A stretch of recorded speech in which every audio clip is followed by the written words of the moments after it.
Hey, how's it going, everybody?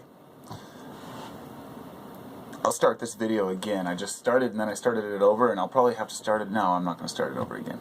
It's a joke. I never quite know how to start a video. I'm always like, hey, it's Carpo. Okay, here we go into some random rant about what today, dude? What are you going to talk about today, Josh? Well, today I'm going to talk about dreaming. Lucid dreaming, to be particular. And synchronicities and very strange things that happen to us.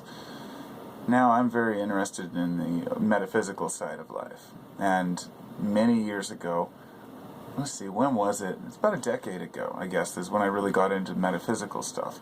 And I remember going down to the, I think it was at Barnes & Noble or something, and just perusing the metaphysical section, if you will. And back then I bought a book that was called The Holographic Universe by Michael Talbot, and it really changed my perspective on what I already knew. When I was younger, and I was about 12, I remember reading this book called, it was like all about chemistry. It was like my first book that really got me fascinated about the fact that things are empty space, and that when you walk down the sidewalk, you know, it's mostly empty space, that the sidewalk's just a bunch of energy holding these atoms together, which are merely energy themselves. And I know, you know, that's just one of those whatever dude things to a lot of people, but it's just really profound to me that everything is made up of energy. So I'm going to try to get to the point here, because this is a fascinating thing that happened earlier. Years later, when I was starting to get into all this metaphysical type stuff, I got into lucid dreaming. I found out about it, and I was very curious, and I bought a couple books. Now, my son, my oldest son, he's 21, and he's living with us right now. He came back to stay for a while, so and it's great because we get together and talk about things that, you know, I never really got to convey to him when he lived with us, because I wasn't quite there yet myself, or I wasn't interested in certain things, or didn't know enough about a subject. But when he was he was just sitting there on YouTube, just flipping through videos, and I noticed he was watching a lucid dreaming video. And I told him I used to practice lucid dreaming, and we talked about it for a minute. Now, this story blows me away. Okay, so my wife is playing. She was using the iPad to pay a bill or something, and then when she was done, she put it up somewhere, and I couldn't find it. So while my son was sitting here watching this lucid dreaming video, we talked about it for a minute, and then he went on one that was like a binaural, you know, lucid dreaming video for sound. And after he turned that on, I asked my wife, I said, "Where's the iPad?" And she said, "Oh, it's up on the shelf." And I looked, and it wasn't on the shelf I usually keep it on, and she's like, "Oh, no, it's on the other shelf." And she'd set it up on top of the books on the bookshelf.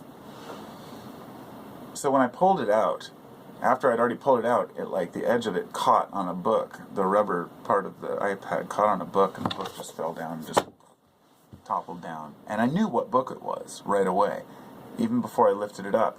And not because I saw it fall or saw the color and, you know, the size. It was just, I thought, okay, the universe is obviously saying something here, because if that's my dreaming book, it's going to blow my mind, because I have 4 bookshelves just lined with books, all different types of books. And this is one of the lower, shorter books, so it's not likely to catch on the edge of anything. Somehow, this book caught. It is The Art of Dreaming by Carlos Castaneda. I haven't looked at this book in a couple of years, probably many years actually, and I had just been telling my son about that book. I said, I have 2 books up there. One's called Creative Dreaming, and the other one's called The Art of Dreaming by Carlos Castaneda. Well, the first one isn't by Carlos, but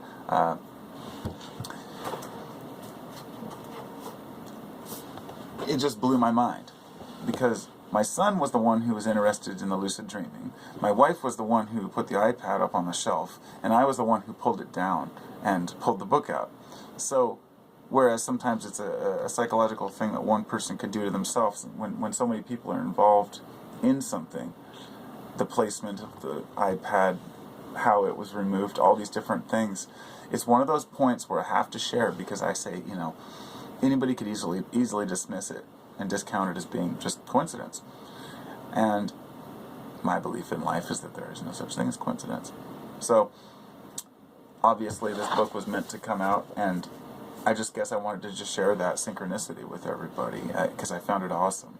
I guess I'll read a little bit about it, because for those of you out there who have already done lucid dreaming, it's a phenomenal thing, and there's nothing I could tell you probably don't already know, but this is about dream interpretation, but also dream control. It says, containing detailed descriptions of different dreaming techniques, Carlos Castaneda's groundbreaking approaches through the protean teachings of Don Juan are geared to show, as well as guide, a dreamer through the 4 stages or gates of dreaming. After mastering passage through the 4 gates, one will have better command of their own dreams, the potential of those dreams, and what they symbolize in our waking world. Whether explaining enlightenment by the essence of everyday sorcerers, or detailing the dangers that many marked beings around us emulate, the art of dreaming shows a higher plane in which we can all live justly and peacefully, protecting our spiritual selves and those important to us from the world's harm. And honestly, I haven't read it in so damn long. I know anybody who knows Carlos Castaneda knows that, there's a huge dispute about whether Don Juan ever existed. Most likely Don Juan, the person he writes supposedly that who would talk to and write about, never existed and was used as a metaphor. Just a kind of a gate, a symbol to attach like a view so people could get, because people are a lot likely to listen to teachings if they come from a spiritual teacher than just some random guy writing a book. Anyway, I won't get into the details of that part of it, but fascinating books, fascinating idea of lucid dreaming, and fascinating situation where that book just fell out right when we were talking about it. I mean, I never talk about lucid dreaming, and I never break those books out. And there's a lot to be learned about dreams, and I kind of dismiss a lot of when people say that that dreams mean this or mean that, or that they're real or that they're not real, or the brain creates them, or that they're a real place you go to. Many native cultures believed that dream world was a real place, and that it's another dimension, if you will. But so many dreams are so psychologically related to your day or your situation in life that it's difficult to believe that it's an actual place.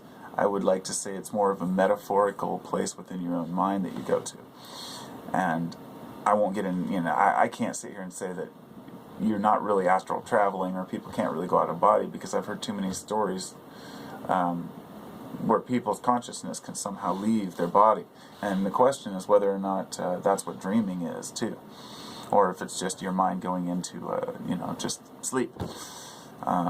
I like to think that even if dreams are nothing more than your own mind creating its own, working through the day,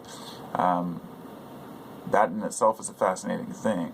The fact that we remember it at all, that the mind doesn't just treat it like files and just file everything away on its own, that we actually process it through acting things out in our dreams, and that we dream at all, it's fascinating. The fact that we sleep at all is fascinating. Science doesn't even understand why we sleep.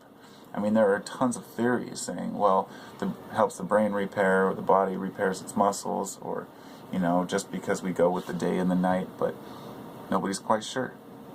But we understand. It's a sleep and a rebirth. It's a circular cycle thing. So, hope you all are doing well. Have a great day.